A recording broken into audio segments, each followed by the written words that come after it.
Hello students, बेटा आज हम स्टार्ट करते हैं 8th क्लास का जो चैप्टर है रिप्रोडक्शन इन एनिमल्स।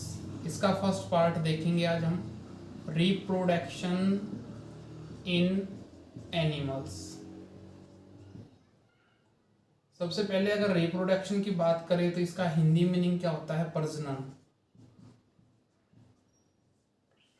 ठीक है, एनिमल्स के अंदर जो प्रजनन है, सेम काइंड के वो ऑर्गेनिज्म को जन्म देते हैं। ठीक है, वो कैसे होता है, कैसे हो पाता है, क्या प्रोसेस होती है, कैसे कैसे हो सकती है, इन सब चीज़ों के बारे में हम यहाँ पर जानेंगे। सबसे पहले रिप्रोडक्शन का डेफिनेशन है वो जानते हैं। The production of new organism of same kind from existing organisms।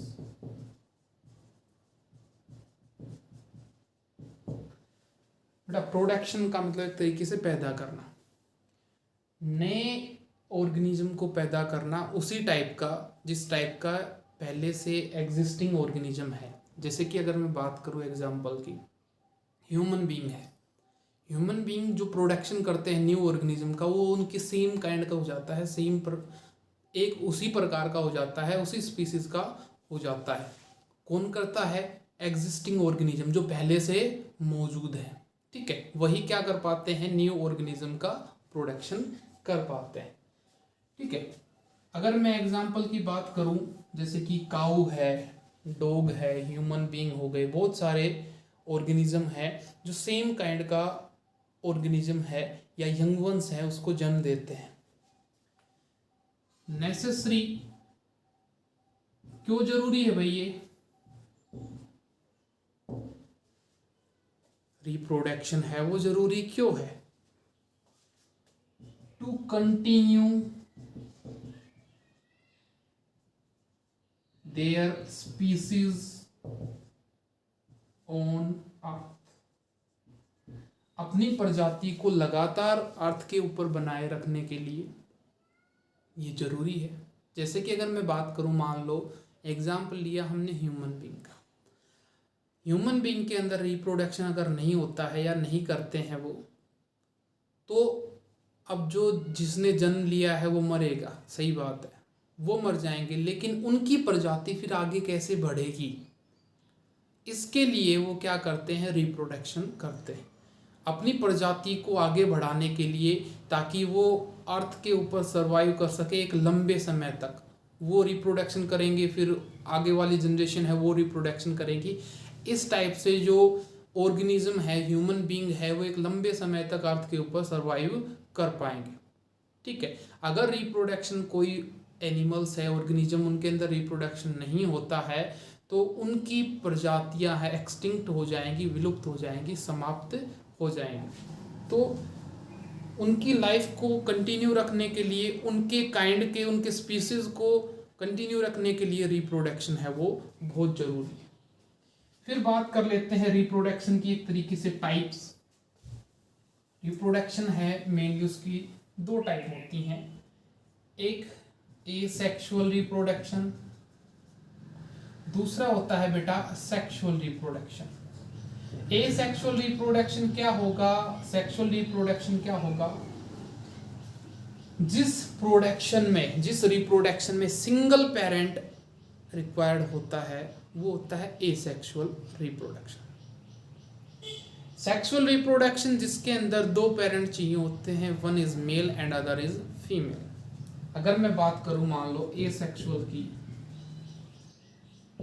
The production of new organism from single parent, एक ही पेरेंट है, उसकी रिक्वायरमेंट होती है विदाउट इन्वॉल्वमेंट ऑफ गैमेट्स, जिसके अंदर गैमेट्स की कोई रिक्वायरमेंट नहीं होती। गैमेट्स को मैं बता दूं क्या बोला जाता है? Sex cells. इसको आगे हम पढ़ेंगे। वहीं अगर मैं बात करूं सेक्सुअल मोड की, सेक्सुअल रिप्रोडक्शन की, the production of new organism of same kind कर लेना यहाँ पर, ऑफ सेम काइंड, उसी प्रकार का ऑर्गेनिज्म है, उसी को जन्म दे पाएंगे, सिंपल चीज है। फ्रॉम या with the help of two parents, one is male and other is female. एक मेल होगा बेटा वहां पर, एक क्या होगा, फीमेल। दो पेरेंट्स की वहां पर रिक्वायरमेंट होती है। विच इन्वॉल्व गैमेट्स, जिनके अंदर गैमेट्स का इन्वॉल्वमेंट है वो रहेगा। इस चीज को भी हम जानेंगे, गैमेट्स क्या होते हैं, कैसे इन्वॉल्वमेंट इनका जरूरी क्यों है। यहीं पर मैं अगर एग्जाम्पल की बात करूं, सेक्सुअल मोड ऑफ रिप्रोडक्शन के एग्जाम्पल जैसे कि अमीबा है, ठीक है, हाइड्रा है, उनके अंदर क्या होता है, सेक्सुअल मोड ऑफ रिप्रोडक्शन होता है, सिंगल सेल की रिक्वायरमेंट होती है। जैसे आपने पढ़ा हुआ होगा, अमीबा का इस टाइप का इरेगुलर स्ट्रक्चर रहता है, कैसे भी शेप चेंज हो सकती है उसकी। वो क्या करता है, इस टाइप की शेप करके और दो सेल्स के अंदर टूट जाता है, डॉटर सेल्स बोला जाता है। इसके अंदर दूसरे पेरेंट की रिक्वायरमेंट है ही नहीं, तो ये मोड क्या कहलाता है, एसेक्सुअल मोड ऑफ रिप्रोडक्शन। वही सेक्सुअल मोड ऑफ रिप्रोडक्शन की अगर हम बात करें तो उसके अंदर दो पेरेंट चाहिए होते हैं, एक मेल एक फीमेल।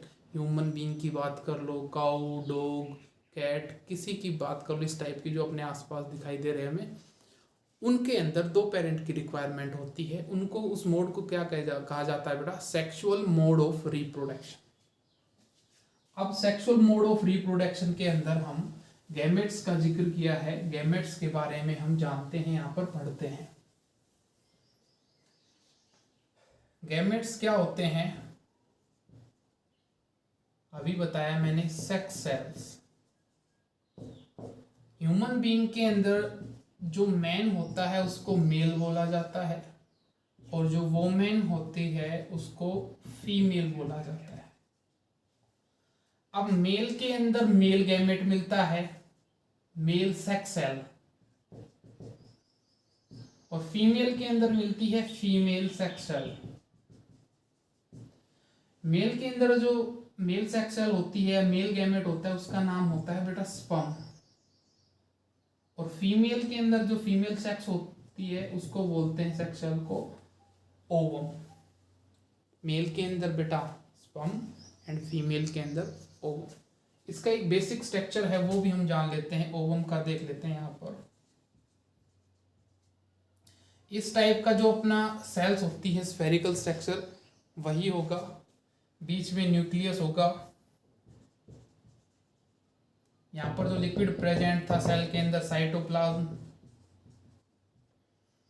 ये जो मेम्ब्रेन है ये सेल मेम्ब्रेन, और इसके आउटर में एक लेयर होती है जेली कोट की, वो भी जरूरी है। वो क्यों जरूरी है उसके बारे में भी हम अभी जानेंगे।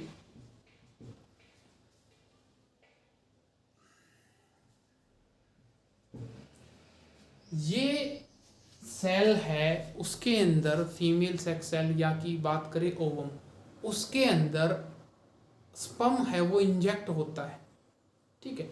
और सिंगल स्पर्म ही इंजेक्ट हो पाए इसके लिए कौन रिस्पॉन्सिबल है, जेली को। वो सिंगल स्पर्म को ही अलाउ करती है अंदर जाने के लिए, ठीक है। दूसरी बात करें, जो स्पर्म का जो स्ट्रक्चर है वो इस टाइप का कुछ स्ट्रक्चर है।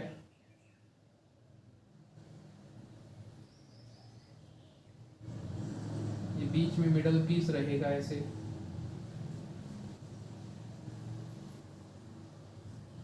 और ये बोला जाता है हेड, जिसके अंदर न्यूक्लियस रहेगा। यहाँ पर ये मिडल पीस है,